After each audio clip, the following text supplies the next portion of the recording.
that we need to continue to stand strong to defend everybody's rights and freedoms. Hey guys, how you doing today?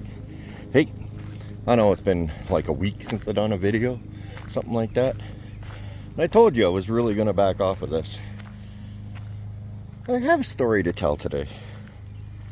I have something I'd like to talk about today. Now, I'll apologize now.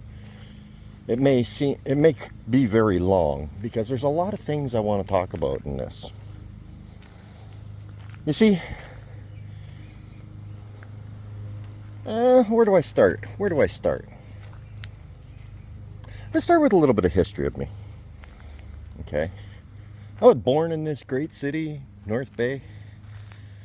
I do like North Bay quite a bit. I'm very frustrated with its current status, or the way it exists today. But I grew up here only in my younger years. And then I left here and spent my teenagehood in the city of Toronto throughout the 80s. Now, that's very important for where I'm going to go in a few minutes. You see, I was in the Toronto when all the horrible things that were going on in Toronto. I was raised in a really bad neighborhood, Parkdale. It may not be so bad anymore, but at the time when I lived there, it was right up there with Regent Park. Anyway, that's besides the point. That's not what this video is about. This video is about bashing Poilievre. Or, not really bashing him. More like giving him shit. And Danielle Smith. You see, it's not going to make much sense because I'm going to get to that at the end. I was reading an article yesterday. And the Alphabet Soup decided to cancel their Pride Parade on Saturday, the 15th. LGBT Alphabet Soup of Sudbury, Ontario, decided to cancel. And the reason they're canceling it is because Black Lives Mattered, like nobody else's does. I don't know. Black Lives Matter as long as you're buying the founder houses. Yeah, you don't fight for Black Lives. How much of the donations have went to Black Lives? Anyway, I'm off on a tangent here. You see, Black Lives Mattered in Sudbury decided they did not want to participate in this, or did not want the LGBT to have a parade because it would have to be escorted by police, and Black Lives Matter wants to defund the police.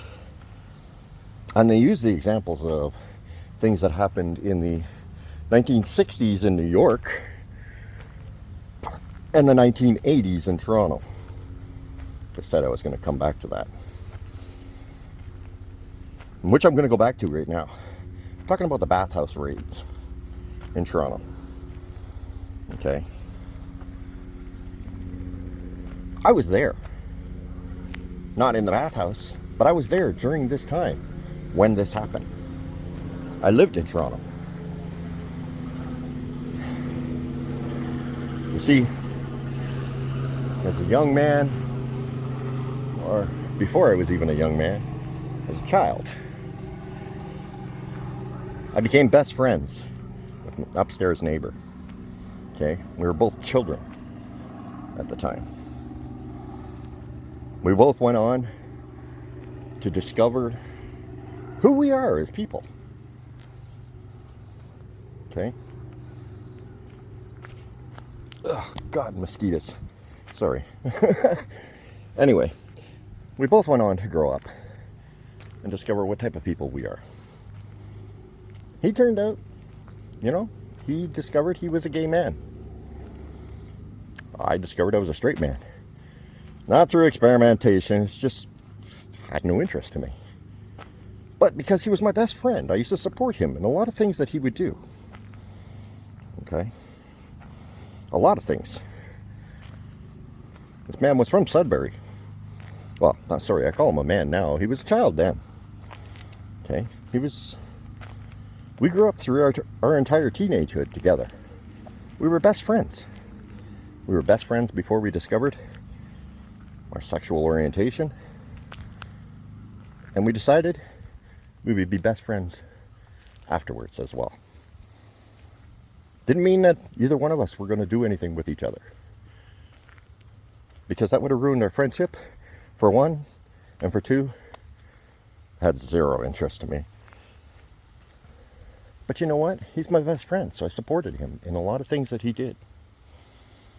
And a lot of things that he partook in, I used to go with him. We used to go to raves together. Well, they call them raves now. I forget what we called them back then. Yeah, maybe it was raves. I can't remember. It was something with an R.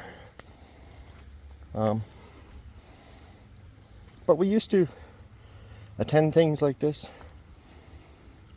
And I remember how upset he was when the bathhouse raids did happen. I remember how shook he was. I remember supporting him through this time period. In a period where society had a different view. But we were growing, we were maturing as a society and growing up. I remember the pride parades. Yes, I've attended a pride parade. I've actually attended a few of them. But I got asked a very important question the other day. Well, actually not the other day, it was about a month ago. Or not a question, it was more a statement. Because they knew they would get a reaction out of me. They turned around. A friend of mine, co-worker, turned around and said, "Happy Pride Month." And they knew that that would elicit a reaction from me. You see, because they are part of the LGBT community. And they're curious as to my opinion on it. And I told them flat out, you know what? I fully supported Pride back in the day. My best friend was a gay man. He grew up to be a gay man. Whatever. And I said, you know, I have absolutely nothing but the greatest respect for someone else's choice on who they decide they are in love with. Whatever makes you happy, I am proud to support you in that. But if you're asking me to celebrate Pride Month now, I have absolutely nothing but disdain for it. Because it's not about pride anymore. It's more about division. It's more about indoctrination. You're not fighting for rights anymore. You're fighting to indoctrinate. You see, because my best friend fought for the rights that the LGBT currently enjoy. The right to love who they want. The right to marry who they want. The right to exist in a straight society as a gay man. I fully supported him all the way. Still do. And you know, one of the things is, when we finally reached adulthood, I moved out west. He moved up north, back to his hometown in Sudbury. One of the things he did there was he started to formulate the gay society, the LGBT society in Sudbury, Ontario. He helped to form what it is now. Okay? What it has become. He was one of the original people to help formulate it.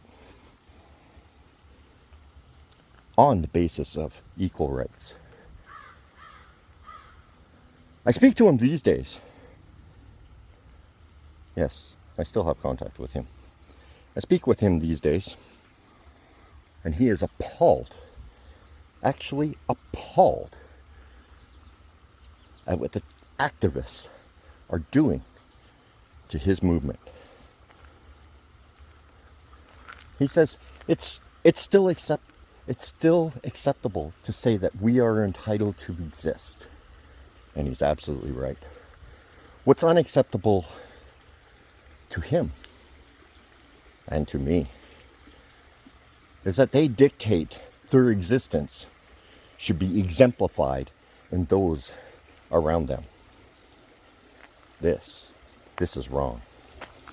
And when they go into schools and try to make children feel that the only way to be inclusive is to become like them, he says this is wrong. Children need to explore their own world. He says, I'm speaking in his words. He says, I discovered that I was gay, not by some school teacher, not by some group, but because it was who I am.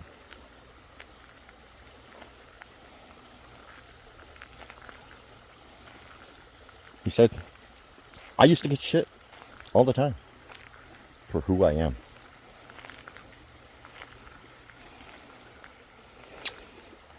Anyway, I'm going to move on from that a little bit. You see, a month ago, I mentioned about this other person, my coworker, my friend. You see, that person also is a member of the LGBT. They're a very young member of the LGBT. Not under 18, young, just young. And you see, they knew that I would have that response. But they didn't know how much I actually respected the members of that society until that day. When I explained to them that you can love whoever you want, and I'm 100% behind you. But I have a serious problem with the indoctrination. And we went into a long conversation about it. And they walked away actually impressed that someone so politically minded as myself and so advocately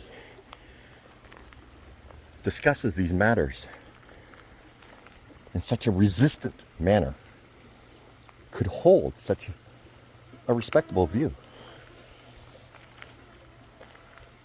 And she started to understand why I have a problem with this. Because that respectable view is not both sides. It's only one side. Only the straight side. And don't call me cis, because I don't have a pronoun other than he and she.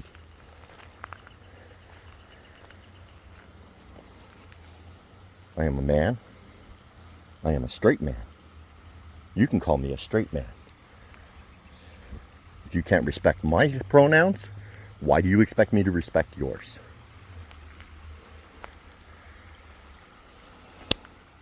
So anyway, that was a month ago when she wished me Happy Pride Day. Happy Pride Month. But like I said in the video here, the LGBT of Sudbury has decided that they were going to have a parade on Saturday.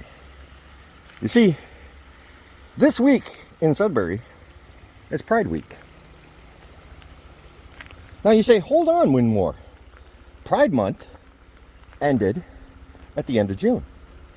And I am 100% behind you on that one. It did end. You're absolutely correct in saying that.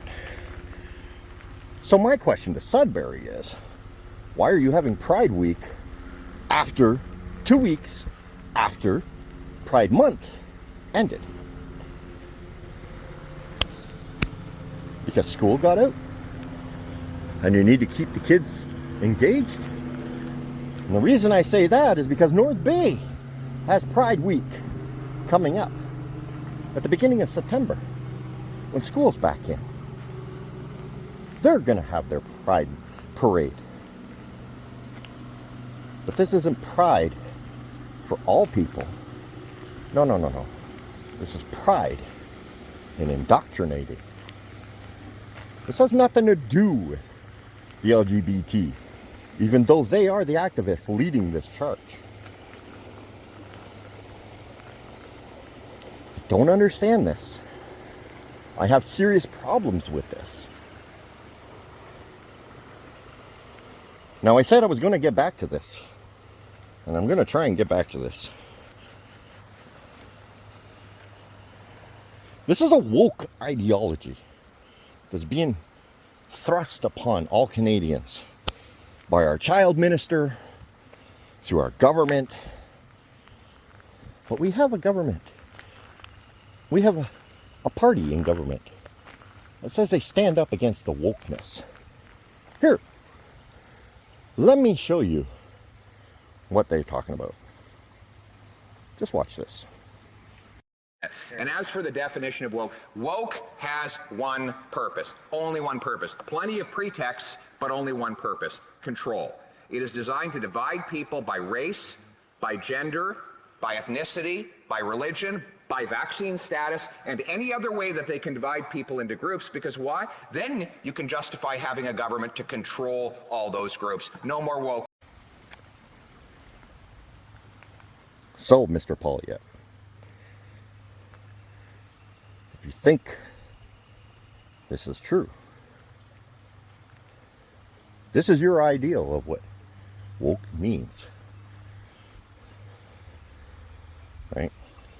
It's here to divide us so the government can control us. And you go on and you speak so much against the media and the narratives the media is trying to push that you stand against. Average Canadians, common Canadians with common sense, as your words put it, stand against. You speak out against the media. But if the media starts to criticize you, you fold up like a paper doll. Let me ask you, what is wrong with this shirt? I asked my friend and colleague, who's a member of the LGBT, if they would be offended by that shirt. And I said, why would they? Straight pride should be a thing too. Just because we have gay pride doesn't mean we can't have straight pride. Pride in being who you are. That's what pride is about. This is a young member of this group. And they're right. Pride is about being proud of who you are. Now, it's also a form of vanity. So in a way, it's kind of sinful. But we're going to use it in a good sense. You see, when you read that shirt, you realize there's nothing offensive about that. People that are taking offense to that are taking offense to the fact that we're straight, not the fact that we're prideful. It has nothing to do with pride. There's no offensive language in there. It's being proud of who we are.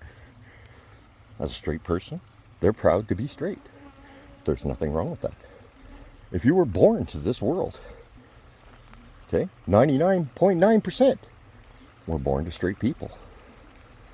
You tell us to ignore the odd person that detransitions. Well, on the same token, ignore the odd couple that adopt or are artificially inseminated. And the statement remains the same.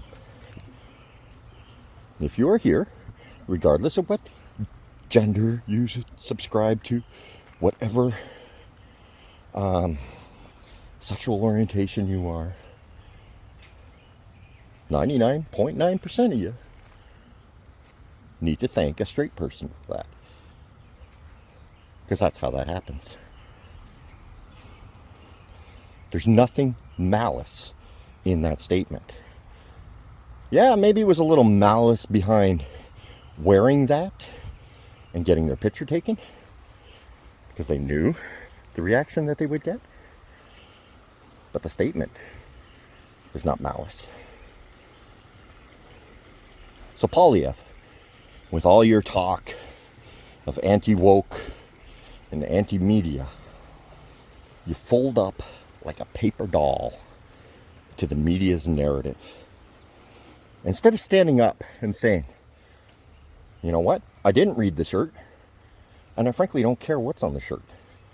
There's nothing on the shirt offensive. And if you find offensive that, it sounds like a personal problem. This is not me. Did I state that? No. And even if I had, what is wrong with it? These are the words you need to say. And Danielle Smith, you're not far behind on this. You are leading the charge in Canada for the provinces to stand up to the ideological stupidity of this world. And you, as well, denounce the t-shirt for being hateful. There's nothing hateful there. The only hate I see are those claiming it to be hateful. Hateful against a straight person. Welcome to the fringe. Oh, and as I walk back to my truck through the park, just enjoying nature around me and the existence I have to be here, I'd like to speak to the Black Lives Matter movement and their examples. I don't know much about the stuff that happened in the 1960s in New York, but that's American. That's not for me to discuss. But as someone that was there in the 1980s in Toronto, I can tell you that there were charges laid against those officers. There were reprimands made. Toronto has made an apology to the community. But your endeavor is to defund the police for the perceived what's the word? Congressions? No. Oppressions, I guess. For lack of a better word. I know there's a better word and I just can't think of it off the top of my head. Because I was actually done doing this. But anyway, for your perceived oppression, you want to defund our police. Now, like I said, I don't really speak on American issues. That's for them to sort out. But I'll say this much. Okay?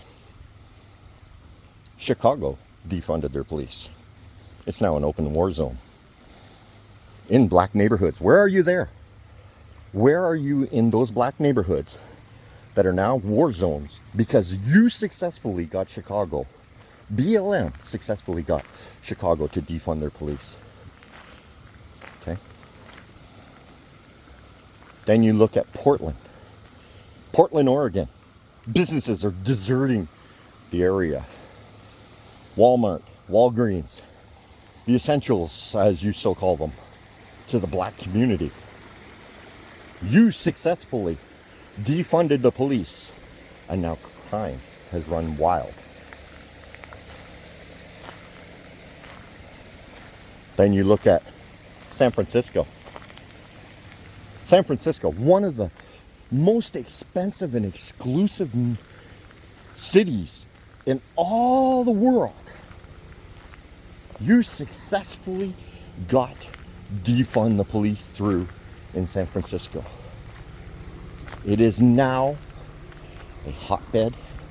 The city is looking at handing over $1 million homes to people who have not earned any money, to homeless people. You stripped that city of all its fine resources. The people that held that city together have all left. The businesses have left. The multinational corporations have left. And that city is now a shell of what it once was, filled with drug crime. You have zones that are patrolled by drug traffickers, and the police are nowhere to be found. Then you cry foul when you decide to call Antifa in and start a biker war. Start a war with a bunch of bikers. When you get yourself shot up, you turn around and say, well, where were the police to protect us? Well, they were exactly where you wanted them to be. They were defunded. They were laid off. They were fired.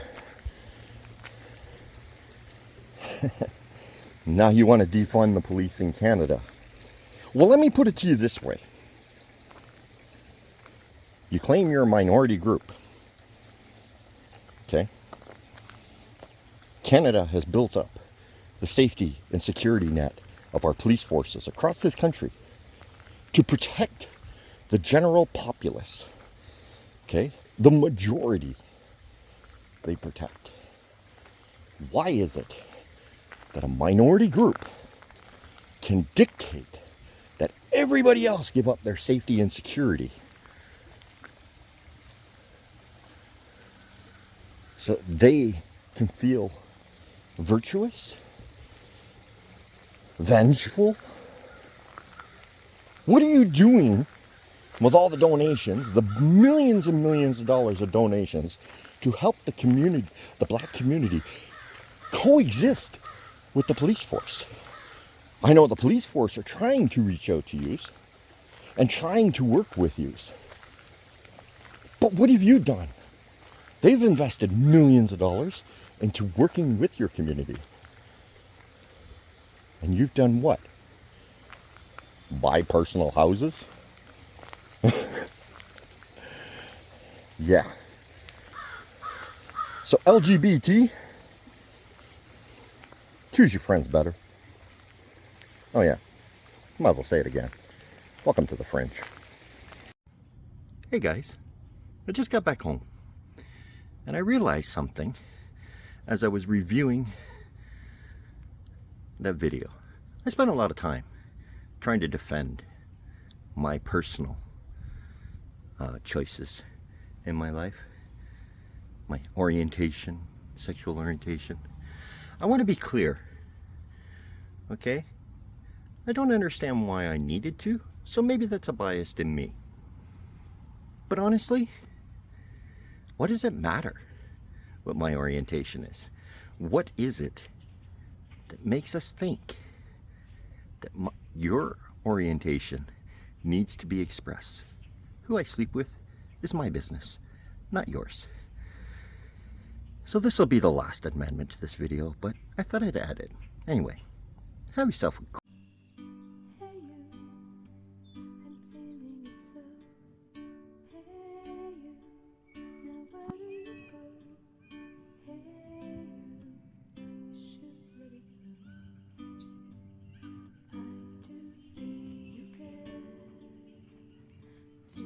Welcome to the Fringe.